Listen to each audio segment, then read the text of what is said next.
All right, it is loading. And you're on.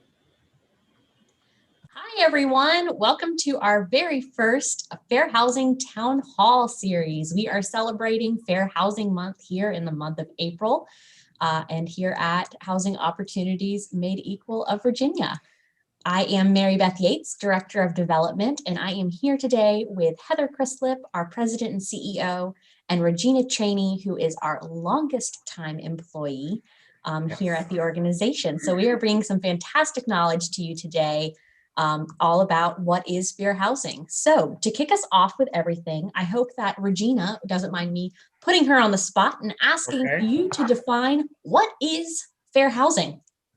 Well, I define fair housing as equal access to housing, which I see going hand in hand with the quality of life.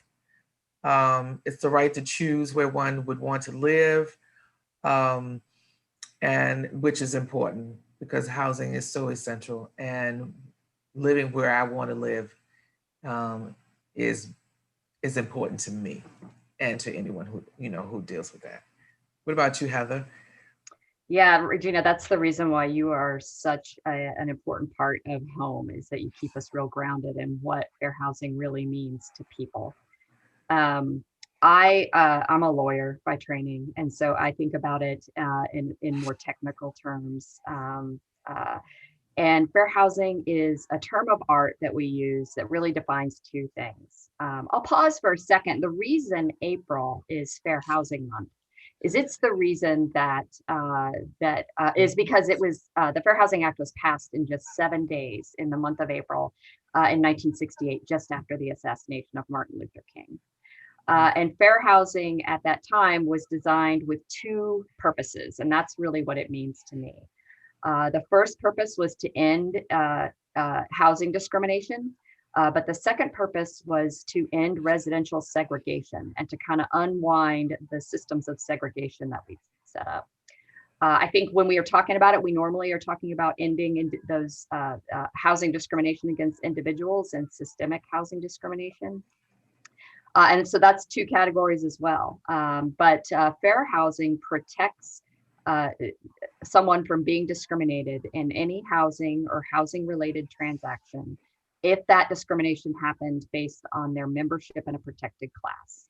And the protected classes are race, color, national origin, sex, religion, disability, and familial status, which means the presence of children under the age of 18. And in Virginia, and I know we're going to get into this more in some later town hall meetings, we've added some additional protected classes.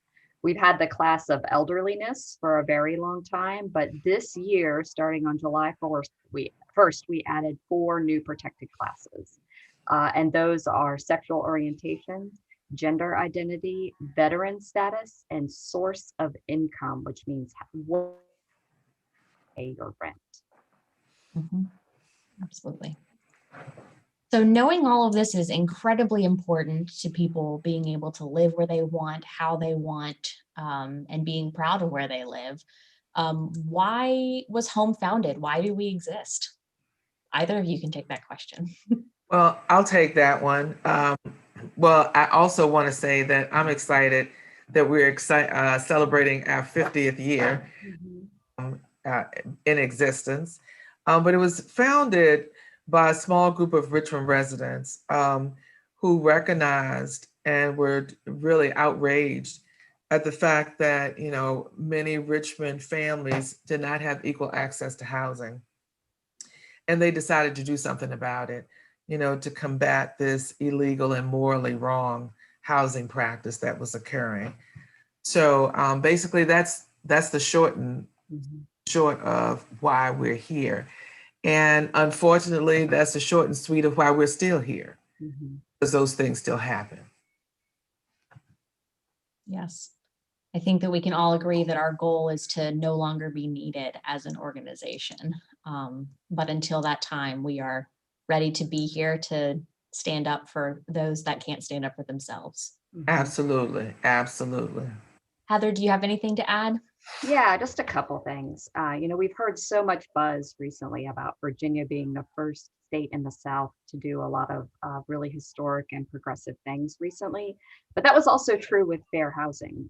Virginia was passed its own Fair Housing Act. So a parallel state law that covered all of the federal protected classes and then, the additional ones that we talked about that are relevant in the state in 1970, I believe. So Home was founded just after Virginia had adopted its own Fair Housing Act, and Virginia at the time was the first Southern state to do so. And I think it's a huge testament to Richmond, be a better community. That we have now, one of the oldest fair housing organizations in the country, and we're still one of the largest private fair housing organizations in the country. Yeah. I think that that's a fun fact to throw out there right now, is that we are not actually a government organization. We are our own nonprofit. We are privately and publicly funded. So that is how we are able to kind of exist and do what needs to be done. And kind of to that tune, can one of you address how do we actually help individuals who may be facing housing discrimination under the Fair Housing Act? Well, I'll start off. First of all, we listen very carefully to the complaints that we receive. We analyze what we're being told, figuring out if all of what we're hearing, if it meets the elements of a fair housing complaint. And then we do investigation if needed.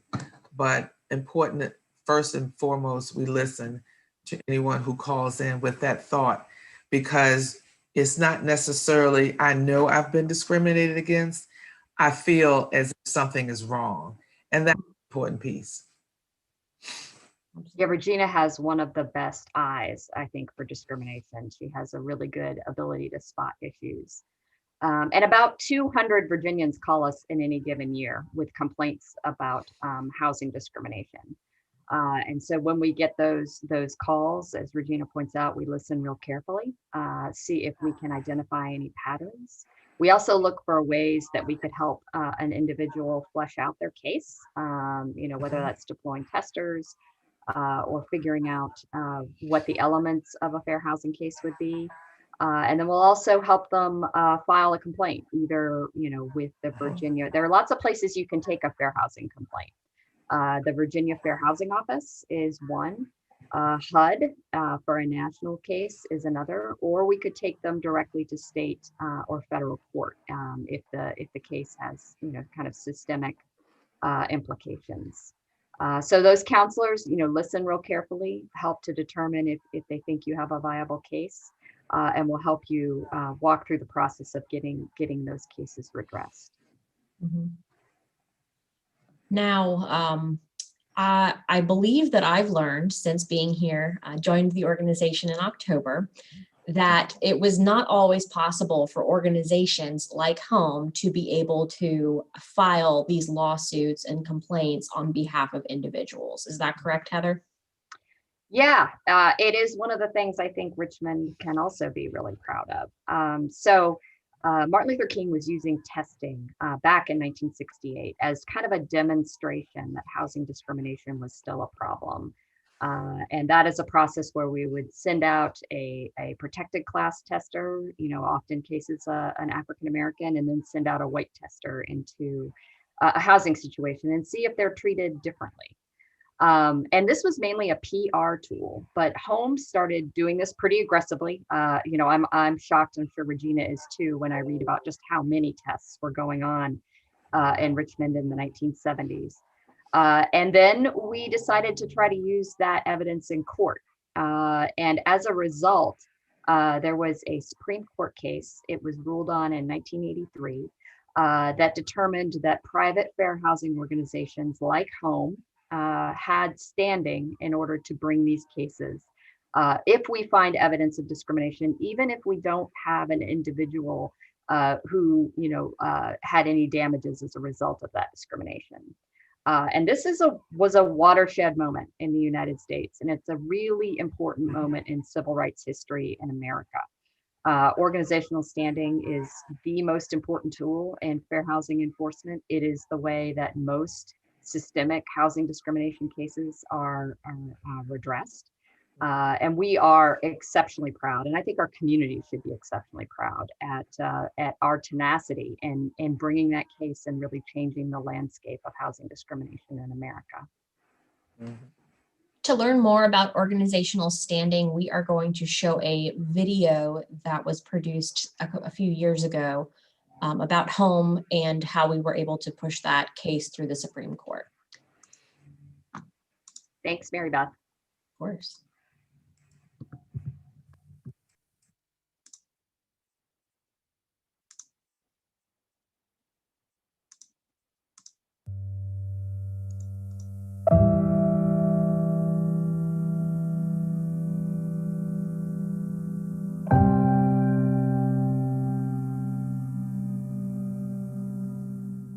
Without organizational standing, quite literally today, we would be in the Stone Ages in terms of fighting housing discrimination.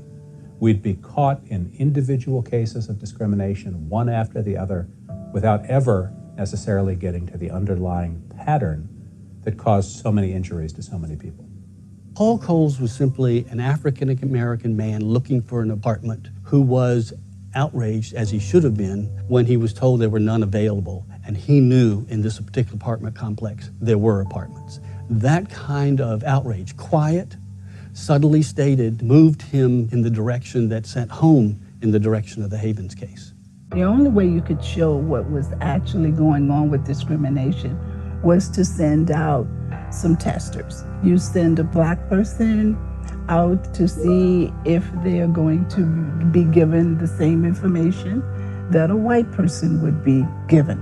Home did that. Sylvia Coleman and I were the two testers. She was the Black tester, I was the white tester. They presented themselves in all ways to have the same qualifications, background, financial resources, interests, except for their race. That was the one difference between them. What happened most of the time to me is that I was allowed to rent an apartment. Sure, we have plenty of vacancies. What happened way too often to the Black testers, though, is they would say, I'm sorry, there are no apartments available right now. That was the standard in Richmond in white neighborhoods. I distinctly remember talking to Sylvia Coleman. She would tell me, you know why I'm doing this. I know how it's going to come out. And when Kent and I get together afterwards and we compare notes, and I just see how stark it is, it hurts. I know it's coming, and it's always surprising, and it always hurts. Barbara Wurtzel was the executive director. It was Barbara who was really looking at the data and analyzing it. And it was Barbara who was conferring with lawyers about how to push the law forward. So we filed a complaint in January of '79. The initial outcome in federal district court was that Home didn't have standing and that testers didn't have standing. We immediately appealed. That same year, the U.S. Court of Appeals for the Fourth Circuit reverses the trial court and says, oh no, Home and the testers do have standing, the case should go forward. So we thought of it as a very important issue of enforcement of the civil rights law and of access to the courts more broadly. And at that point we realized this case could have a real impact, and it has. Preparing was challenging, but also very exhilarating. We had a short period of time to do it. We were in court, and there was a fair housing organization involved, and there were testers involved. And the idea was to push forward the notion that they were aggrieved parties. No one else had done this before. Somewhere along the line, someone had a good sense that once this Supreme Court got a hold of this issue, that they would rule in our favor. And they did. The impact of the Havens case was widespread and immediate. As soon as the Supreme Court opinion came down, the media picked up on it. The New York Times, the Wall Street Journal, the Washington Post, the LA Times, the newspapers in Richmond. People immediately understood the importance of what the Supreme Court had decided and the impact that it would have. Havens was groundbreaking.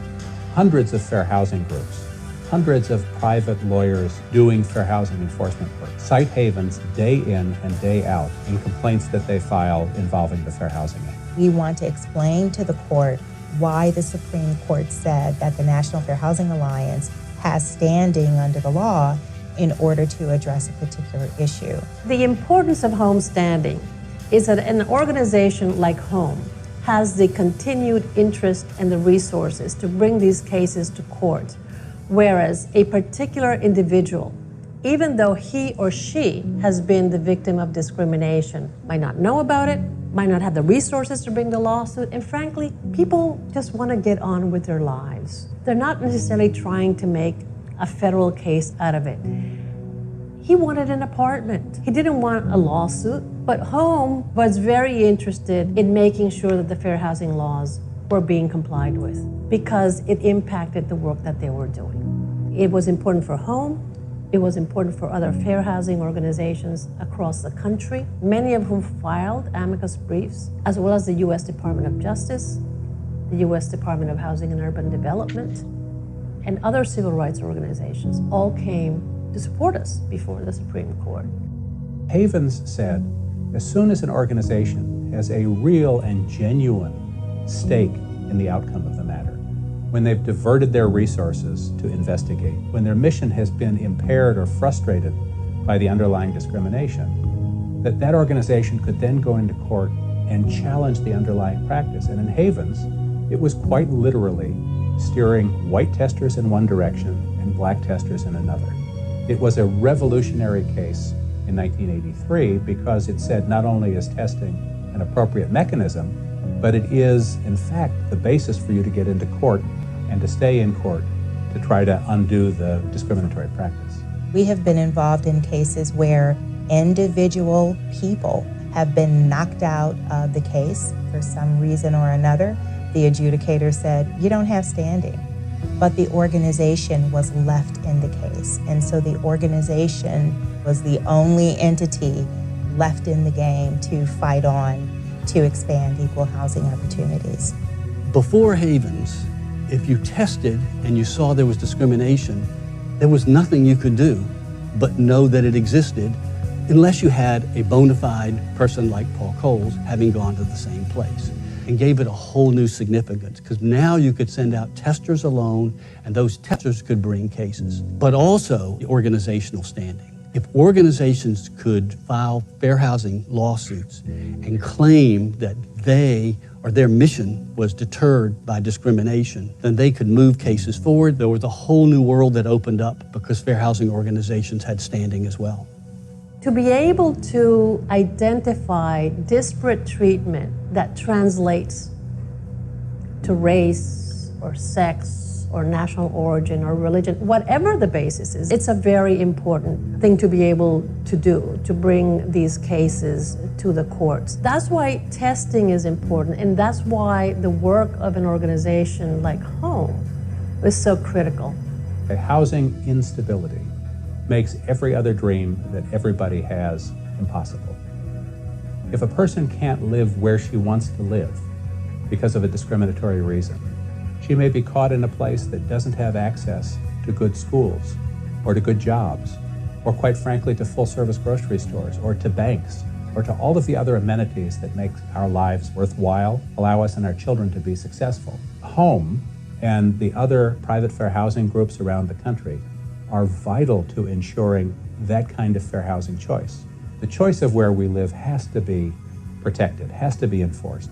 And only through the vigorous enforcement by private fair housing groups like HOME will we actually get to the promised land.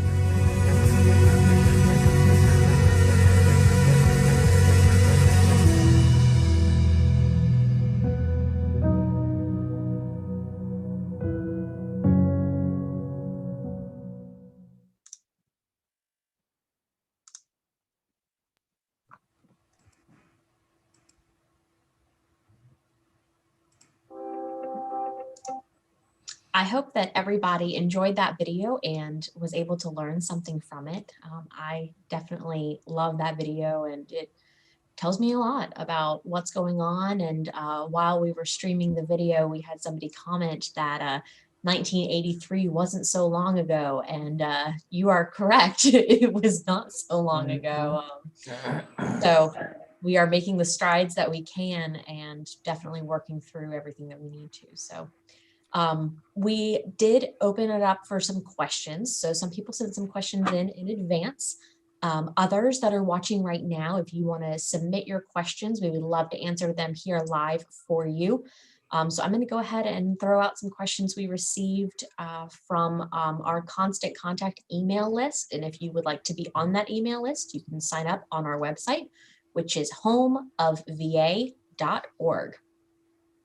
So the first question we have is, how does home file a case when somebody thinks that they're being discriminated against? It always depends, because there are a lot, like with any litigation, there are always lots of decisions.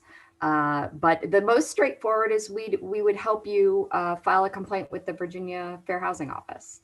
If there's testing of evidence involved also, like if we have done testing in order to verify your complaint, then we would co-file with you because of organizational standing. Other cases can be much larger and more complex and involve lots of testing on, some data point we've noticed that we find problematic. But the most straightforward way would be to call. Even if it's just a gut feeling, like Regina was saying, even if it's just a gut feeling, we can often do testing, come up behind you, and help verify that was indeed what was going on.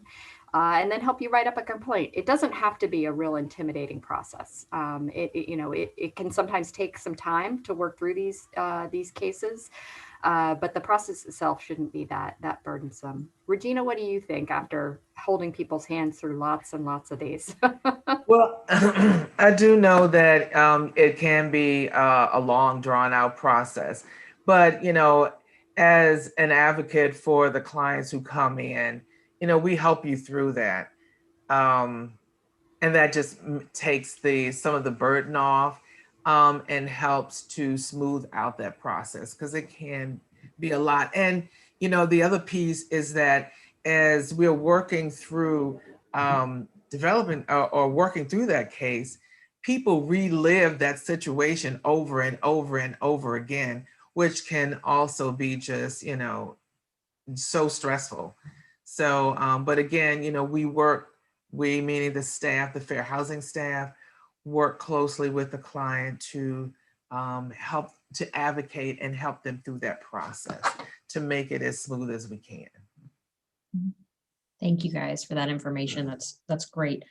Both of you now have talked about testers, and the video talked about testers. And can people volunteer their time to be testers? How do we get people to help out with that process? Oh, absolutely.